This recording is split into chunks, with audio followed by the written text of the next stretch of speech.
न्यायों की पुस्तक अध्याय 6। न्यायों की पुस्तक अध्याय 6। गिदोन का चरित्र।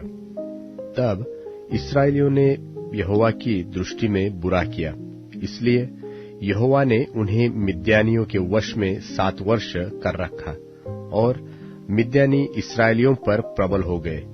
मिद्यानियों के डर के मारे इस्राएलियों ने पहाड़ों के गहरे खड्डों और गुफाओं और किलों को अपने निवास बना लिए, और जब जब इस्राएली बीज बोते तब तब मिद्यानी और अमालेकी और पूर्वी लोग उनके विरुद्ध चढ़ाई करके अज्जा तक छावनी डालकर भूमि की उपज नाश कर डालते थे, और इस्राएलियों के लिए न तो कुछ भोजन वस्तु और न भेड़ बकरी और न गाय बैल और गधा छोड़ते थे, क्योंकि वे अपने पशुओं और डेरों को लिए हुए चढ़ाई करते और टिड्डियों के दल के समान बहुत आते थे, और उनके ऊंट की भी अनगिनत होते थे, और वे देश को उजाड़ने के लिए उसमें आया करते थे।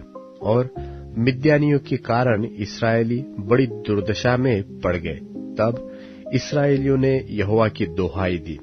जब इस्राएलियों ने मिद्यानियों के कारण यहोवा की दोहाई दी, तब यहोवा ने इस्राएलियों के पास एक नबी को भेजा, जिसने उनसे कहा, इस्राएल का परमेश्वर यहोवा यो कहता है कि मैं तुमको मिस्र में से ले आया और दासत्व के घर से निकाल ले आया, और मैंने तुमको मिस्रियों के हाथ से, वरन जितने तुम पर अंधेर करते थे उन सबों के हाथ से छुड़ाया, और उनको तुम्हारे सामने से बरब्बस निकालकर उनका देश तुम्हें दे दिया। और मैंने तुमसे कहा कि मैं तुम्हारा परमेश्वर यहोवा हूँ। एमोरी लोग जिनके देश में तुम रहते हो, उनके देवताओं का भय न मानना, परंतु तुमने मेरा कहना नहीं माना। फिर यहोवा का दूत आकर उस बांज वृक्ष के तले बैठ गया, जो ओपरा में अबीएजेर की योआश का था, और उसका पुत्र गिदोन एक दाखरस के कुंड में गेहूं इसलिए झाड़ रहा था कि उसे मिद्यानियों से छिपा रखे। उसको यहोवा के दूत ने दर्शन देकर कहा, हे शूरवीर सुरमा, यहोवा तेरे संग है। गिदोन ने उससे कहा, हे मेरे प्रभु, विनती सुन। यदि यहोवा हमारे संग होता तो हम पर यह सब विपत्ति क्यों पड़ती, और जितने आश्चर्य कर्मों का वर्णन हमारे पुरखा यह कहकर करते थे कि क्या यहोवा हमको मिस्र से छुड़ा नहीं लाया, वे कहाँ रहे? अब तो यहोवा ने हमको त्याग दिया और मिद्यानियों के हाथ कर दिया है।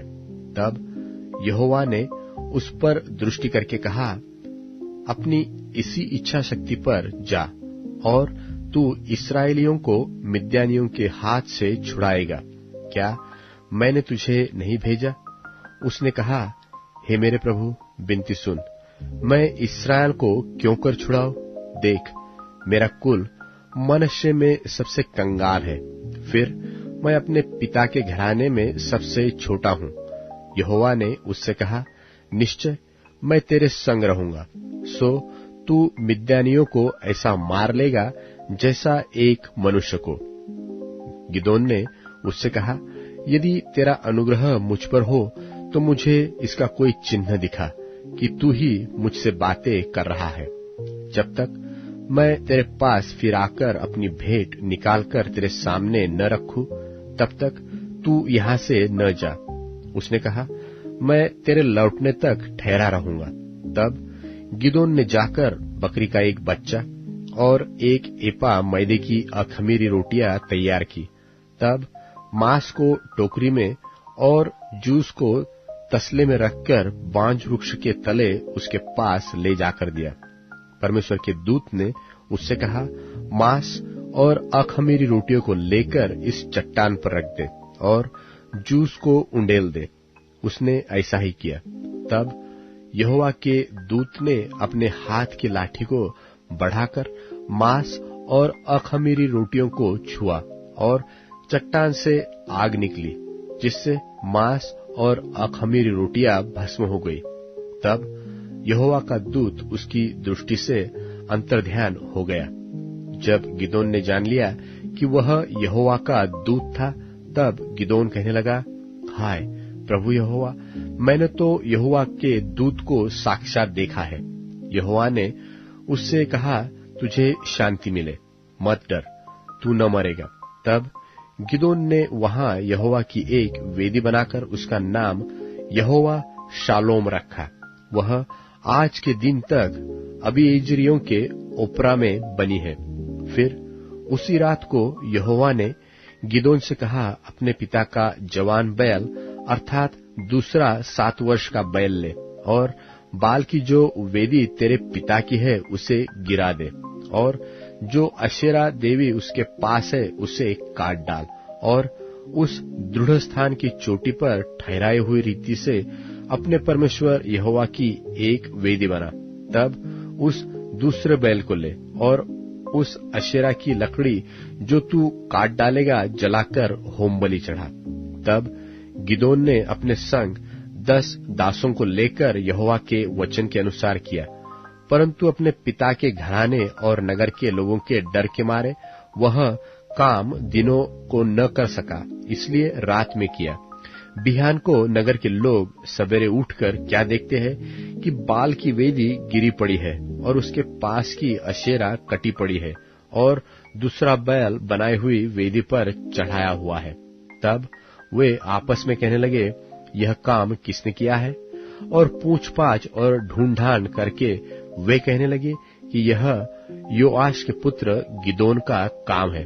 तब नगर के मनुष्यों ने योआश से कहा, अपने पुत्र को बाहर ले आ कि मार डाला जाए, क्योंकि उसने बाल की वेदी को गिरा दिया है और उसके पास की अशेरा को भी काट डाला है। योआश ने उन सबों से जो उसके सामने खड़े हुए थे कहा, क्या तुम बाल के लिए वाद विवाद करोगे? क्या तुम उसे बचाओगे? जो कोई उसके लिए वाद विवाद करे वह मार डाला जाएगा। बिहान तक ठहरे रहो, तब तक यही वह परमेश्वर हो तो जिसने उसकी वेदी गिराई है उससे वह आप ही अपना विवाद करे। इसलिए उन दिनों गिदोन का नाम यह कहकर यरूब्बाल रखा गया कि इसने जो बाल की वेदी गिराई है तो इस पर बाल आप विवाद कर ले। इसके बाद मिद्यानी और अमालेकी और पूर्वी इकट्ठे हुए और पार आकर इस्राएल की तराई में डेरे डाले। तब यहोवा का आत्मा गिदोन में समाया और उसने नरसिंगा फूका। तब अबीएजेरी उसकी सुनने के लिए इकट्ठे हुए। फिर उसने कुल मनुष्य के पास अपने दूत भेजे और वे भी उसके समीप इकट्ठे हुए, और उसने आशेर, जुबुलून, नप्ताली के पास भी दूत भेजे। तब वे भी उसको मिलने को चले आए। तब गिदोन ने परमेश्वर से कहा, यदि तू अपने वचन के अनुसार इस्राएल को मेरे पास छुड़ाएगा तो सुन, मैं एक भेड़ी की ऊन खलिहान में रखूंगा, और यदि ओस केवल उस ऊन पर पड़े और उसे छोड़ सारी भूमि सूखी रह जाए तो मैं जान लूंगा कि तू अपने वचन के अनुसार इस्राएल को मेरे द्वारा छुड़ाएगा। और ऐसा ही हुआ। इसलिए जब उसने बिहान को सवेरे उठकर उस ऊन को दबाकर उसमें से ओस निचोड़ी, तब एक कटोरा भर गया। फिर गिदोन ने परमेश्वर से कहा, यदि मैं एक बार फिर कहूं तो तेरा क्रोध मुझ पर न भड़के। मैं इस ऊन से एक बार और भी तेरी परीक्षा करूं, अर्थात केवल उस ऊन ही सूखी रहे और सारी भूमि पर ओस पड़े। उस रात को परमेश्वर ने ऐसा ही किया, अर्थात केवल ऊन ही सूखी रही और सारी भूमि पर ओस पड़ी। न्यायों की पुस्तक अध्याय 7। न्यायों की पुस्तक अध्याय 7। तब गिदोन, जो यरूब्बाल भी कहलाता है, और सब लोग जो उसके संग थे, सवेरे उठे और हरोद नाम सोते के पास अपने डेरे खड़े किए, और मिद्यानियों की छावनी उनकी उत्तरी ओर मोरे नाम पहाड़ी के पास तराई में पड़ी थी। तब यहोवा ने गिदोन से कहा, जो लोग तेरे संग है वे इतने हैं कि मिद्यानियों को उनके हाथ नहीं कर सकता, नहीं तो इस्राएल यह कहकर मेरे विरुद्ध अपनी बढ़ाई मारने लगे कि हम अपने ही भुजबल के द्वारा बचे हैं। इसलिए तू जाकर लोगों में यह प्रचार करके सुना दे कि जो कोई डर के मारे थरथराता हो वह गिलाद पहाड़ से लौटकर चला जाए। तब 22,000 लोग लौट गए और केवल 10,000 रह गए। फिर यहोवा ने गिदोन से कहा, अब भी लोग बहुत हैं, उन्हें सोते के पास नीचे ले चल, वहां मैं उन्हें तेरे लिए परखूंगा, और जिस जिसके विषय में मैं तुझसे कहूं कि यह तेरे संग चले वह तो तेरे संग चले, और जिस जिसके विषय में मैं कहूं कि यह तेरे संग न जाए वह न जाए। तब वह उनको सोते के पास नीचे ले गया। वहां यहोवा ने गिदोन से कहा, जितने कुत्ते की नाई जीभ से पानी चपड़ चपड़ करके पिए उनको अलग रख, और वैसा ही उन्हें भी जो घुटने टेक कर पिए। जिन्होंने मुंह में हाथ लगाकर चपड़ चपड़ करके पानी पिया उनकी तो गिनती 300 ठहरी, और बाकी सब लोगों ने घुटने टेक कर पानी पिया। तब यहोवा ने गिदोन से कहा, इन 300 चपड़ चपड़ करके पीने वालों के द्वारा मैं तुमको छुड़ाऊंगा और मिद्यानियों को तेरे हाथ में कर दूंगा, और सब लोग अपने अपने स्थान को लौट जाए। तब उन लोगों ने हाथ में सीधा और अपने अपने नरसिंगे लिए, और उसने इस्राएल के सब पुरुषों को अपने अपने डेरे की ओर भेज दिया, परंतु उन 300 पुरुषों को अपने पास रख छोड़ा। और मिद्यान की छावनी उसके नीचे तराई में पड़ी थी।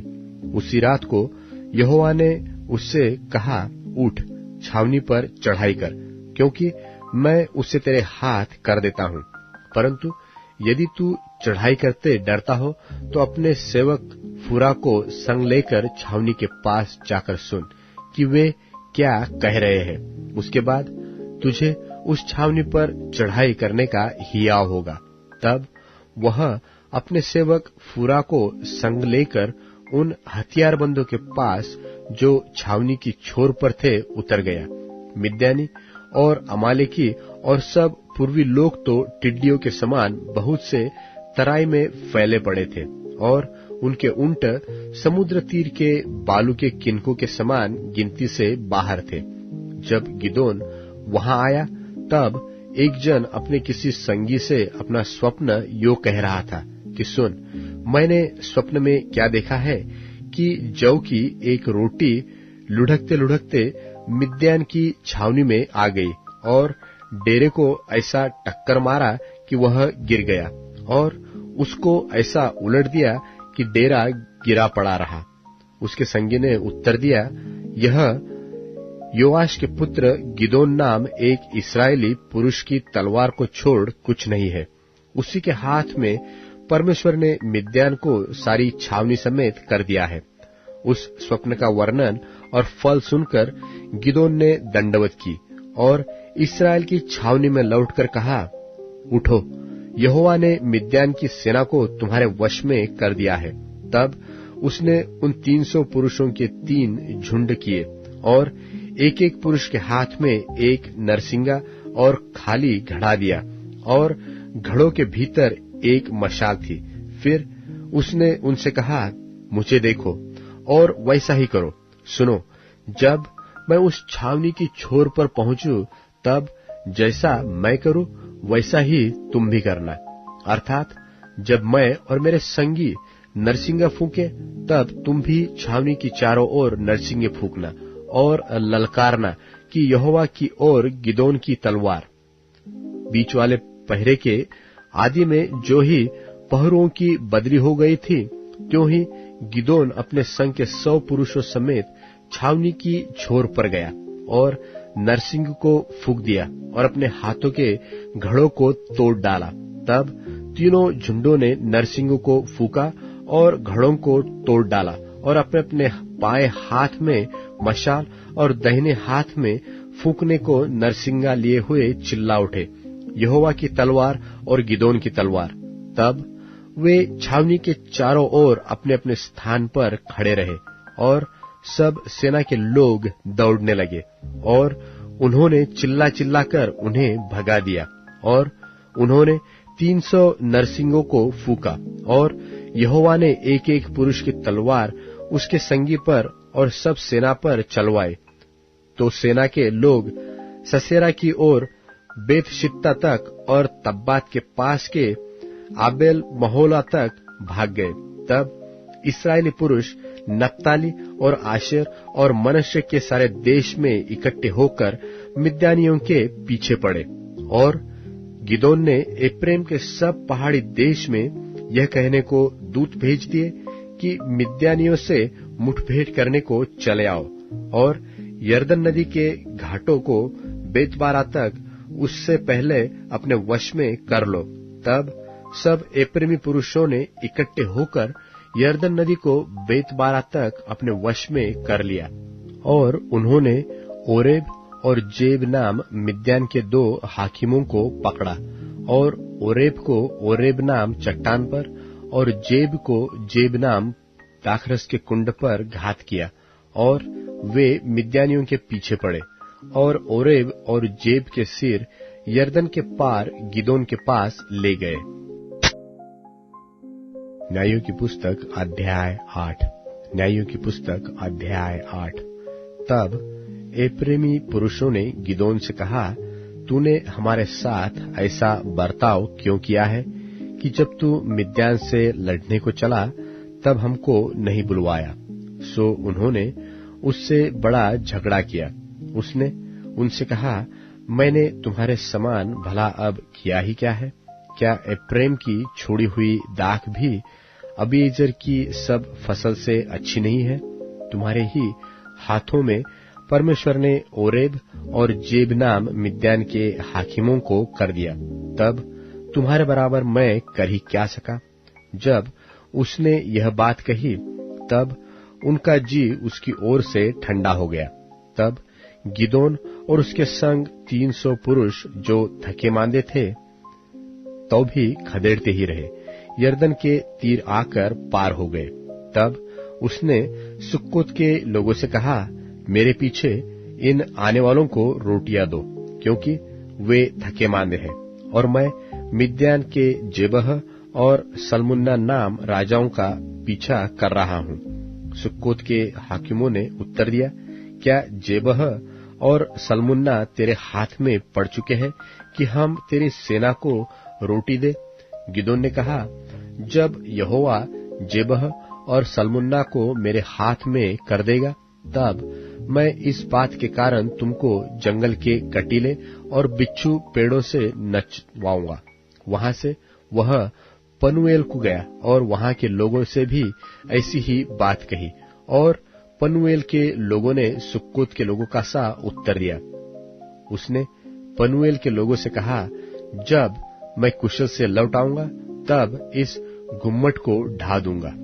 जेबह और सलमुन्ना तो करकोर में थे और उनके साथ कोई 15,000 पुरुषों की सेना थी, क्योंकि पूर्वियों की सारी सेना में से उतने ही रह गए थे, और जो मारे गए थे वे 1,20,000 हथियारबंद थे। तब गिदोन ने नोबह और युगबाहा के पूर्व की ओर डेरों में रहने वालों के मार्ग से चढ़कर उस सेना को जो निडर पड़ी थी मार लिया। और जब जेबह और सलमुन्ना भागे तब उसने उनका पीछा करके मिद्यानियों के उन दोनों राजाओं को अर्थात जेबह और सलमुन्ना को पकड़ लिया और सारी सेना को भगा दिया। और योआश का पुत्र गिदोन हेरेस नाम चढ़ाई पर से लड़ाई से लौटा और सुक्कोत के एक जवान पुरुष को पकड़कर उससे पूछा, और उसने सुक्कोत के 77 हाकिमों और वृद्ध लोगों के पते लिखवाए।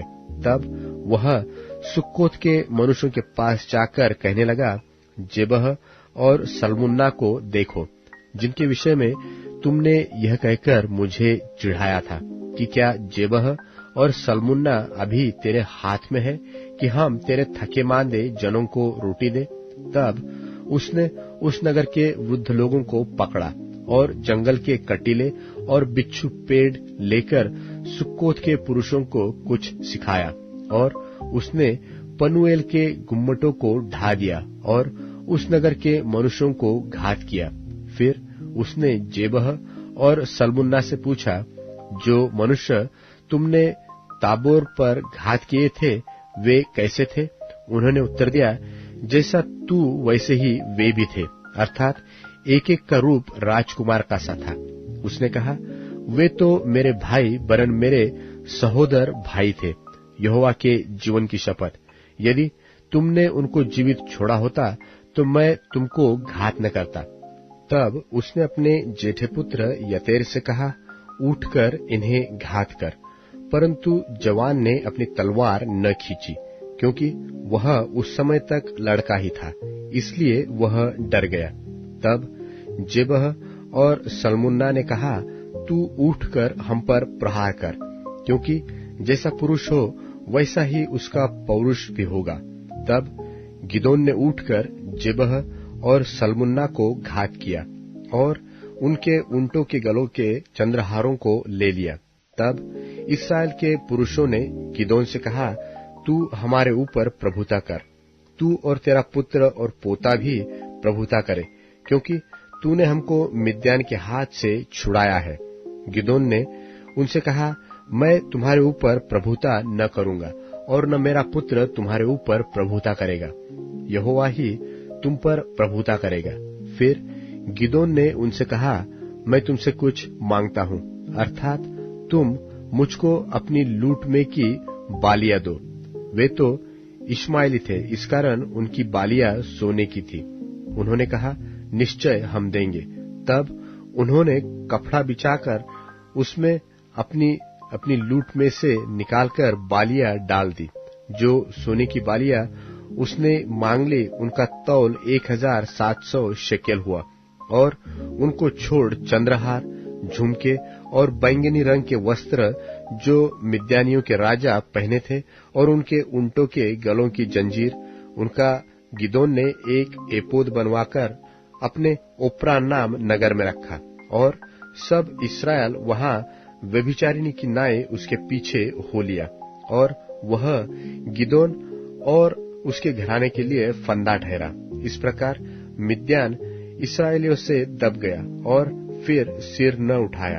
और गिदोन के जीवन भर अर्थात 40 वर्ष तक देश चैन से रहा। योआश का पुत्र यरूब्बाल तो जाकर अपने घर में रहने लगा, और गिदोन के 70 बेटे उत्पन्न हुए, क्योंकि उसके बहुत स्त्रियां थी।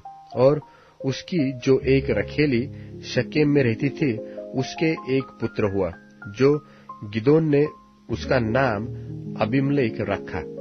निदान योआश का पुत्र गिदोन पूरे बुढ़ापे में मर गया, और अबीएज्रियों के ओप्रा नाम गांव में उसके पिता योआश की कब्र में उसको मिट्टी दी गई।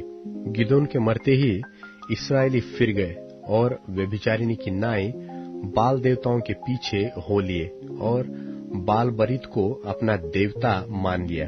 और इस्राएलियों ने अपने परमेश्वर यहोवा को, जिसने उसको चारों ओर के सब शत्रुओं से छुड़ाया था, स्मरण न रखा, और न उन्होंने यरूब्बाल अर्थात गिदोन की सारी भलाई के अनुसार जो उसने इस्राएलियों के साथ की थी, उसके घराने को प्रीति दिखाई। यूहन्ना रचित सुसमाचार 5वां अध्याय। इन बातों के पीछे यहूदियों का एक पर्व हुआ और यीशु यरूशलेम को गया। यरूशलेम में भेड़ फाटक के पास एक कुंड है, जो इब्रानी भाषा में बेथस्दा कहलाता है, और उसके 5 ओसारे हैं। इनमें बहुत से बीमार, अंधे, लंगड़े और सूखे अंग वाले पानी के हिलने की आशा में पड़े रहते थे, क्योंकि नियुक्ति समय पर परमेश्वर के स्वर्गदूत कुंड में उतरकर पानी को हिलाया करते थे। पानी हिलते ही जो कोई पहले उतरता वह चंगा हो जाता था, चाहे उसकी कोई बीमारी क्यों न हो। वहां एक मनुष्य था जो 38 वर्ष से बीमारी में पड़ा था। यीशु ने उसे पड़ा हुआ देखकर और जानकर कि वह बहुत दिनों से इस दशा में पड़ा है, उससे पूछा, क्या तू चंगा होना चाहता है? उस बीमार ने उसको उत्तर दिया कि हे प्रभु, मेरे पास कोई मनुष्य नहीं कि जब पानी हिलाया जाए तो मुझे कुंड में उतारे, परंतु मेरे पहुंचते पहुंचते दूसरा मुझसे पहले उतर पड़ता है। यीशु ने उससे कहा, उठ, अपनी खाट उठाकर चल फिर। वह मनुष्य तुरंत चंगा हो गया और अपनी खाट उठाकर चलने फिरने लगा। वह सब्त का दिन था, इसलिए यहूदी उससे जो चंगा हुआ था कहने लगे कि आज तो सब्त का दिन है, तुझे खाट उठानी उचित नहीं। उसने उन्हें उत्तर दिया कि जिसने मुझे चंगा किया उसी ने मुझसे कहा, अपनी खाट उठाकर चल फिर। उन्होंने उससे पूछा, वह कौन मनुष्य है जिसने तुझसे कहा, खाट उठाकर चल फिर? परंतु जो चंगा हो गया था वह नहीं जानता था कि वह कौन है, क्योंकि उस जगह में भीड़ होने के कारण यीशु वहां से हट गया था। इन बातों के बाद वह यीशु को मंदिर में मिला। तब उसने उससे कहा, देख, तू तो चंगा हो गया है, फिर से पाप मत करना, ऐसा न हो कि इससे कोई भारी विपत्ति तुझ पर आ पड़े। उस मनुष्य ने जाकर यहूदियों से कह दिया कि जिसने मुझे चंगा किया वह यीशु है। इस कारण यहूदी यीशु को सताने लगे, क्योंकि वह ऐसे ऐसे काम सब्त के दिन करता था। इस पर यीशु ने उनसे कहा कि मेरा पिता अब तक काम करता है और मैं भी काम करता हूँ। इस कारण यहूदी और भी अधिक उसे मार डालने का प्रयत्न करने लगे कि वह न केवल सब्त के दिन की विधि को तोड़ता, परंतु परमेश्वर को अपना पिता कहकर अपने आप को परमेश्वर के तुल्य ठहराता था। इस पर यीशु ने उनसे कहा, मैं तुमसे सच सच कहता हूँ, पुत्र आपसे कुछ नहीं कर सकता, केवल वह जो पिता को करते देखता है। क्योंकि जिन जिन कामों को वह करता है उन्हें पुत्र भी उसी रीति से करता है, क्योंकि पिता पुत्र से प्रीति रखता है। और जो जो काम वह आप करता है वह सब उसे दिखाता है, और वह इनसे भी बड़े काम उसे दिखाएगा, ताकि तुम अचंभा करो। क्योंकि जैसा पिता मरे हुओं को उठाता और जिलाता है, वैसा ही पुत्र भी जिन्हें चाहता है उन्हें जिलाता है। और पिता किसी का न्याय भी नहीं करता, परंतु न्याय करने का सब काम पुत्र को सौंप दिया है, इसलिए कि सब लोग जैसे पिता का आदर करते हैं वैसे ही पुत्र का भी आदर करें। जो पुत्र का आदर नहीं करता वह पिता का जिसने उसे भेजा है आदर नहीं करता। मैं तुमसे सच सच कहता हूँ, जो मेरा वचन सुनकर मेरे भेजने वाले की प्रतीति करता है, अनंत जीवन उसका है, और उस पर दंड की आज्ञा नहीं होती, परंतु वह मृत्यु के पार होकर जीवन में प्रवेश कर चुका है। मैं तुमसे सच सच कहता हूँ, वह समय आता है और अब है जिसमें मृतक परमेश्वर के पुत्र का शब्द सुनेंगे, और जो सुनेंगे वे जिएंगे। क्योंकि जिस रीति से पिता अपने आप में जीवन रखता है, उसी रीति से उसने पुत्र को भी यह अधिकार दिया है कि अपने आप में जीवन रखे। वरन उसे न्याय करने का भी अधिकार दिया है, इसलिए कि वह मनुष्य का पुत्र है। इससे अचंभा मत करो, क्योंकि वह समय आता है कि जितने कब्रों में हैं उसका शब्द सुनकर निकलेंगे। जिन्होंने भलाई की है वे जीवन के पुनरुत्थान के लिए जी उठेंगे, और जिन्होंने बुराई की है वे दंड के पुनरुत्थान के लिए जी उठेंगे। मैं अपने आप से कुछ नहीं कर सकता, जैसा सुनता हूँ वैसा न्याय करता हूँ, और मेरा न्याय सच्चा है, क्योंकि मैं अपनी इच्छा से नहीं परंतु अपने भेजने वाले की इच्छा चाहता हूँ। यदि मैं आप ही अपनी गवाही दूं तो मेरी गवाही सच्ची नहीं। एक और है जो मेरी गवाही देता है, और मैं जानता हूँ कि जो मेरी गवाही देता है वह सच्ची है। तुमने यूहन्ना से पूछवाया और उसने सच्चाई की गवाही दी है, परंतु मैं अपने विषय में मनुष्य की गवाही नहीं चाहता, तो भी मैं ये बातें इसलिए कहता हूँ कि तुम्हें उद्धार मिले। वह तो जलता और चमकता हुआ दीपक था, और तुम्हें कुछ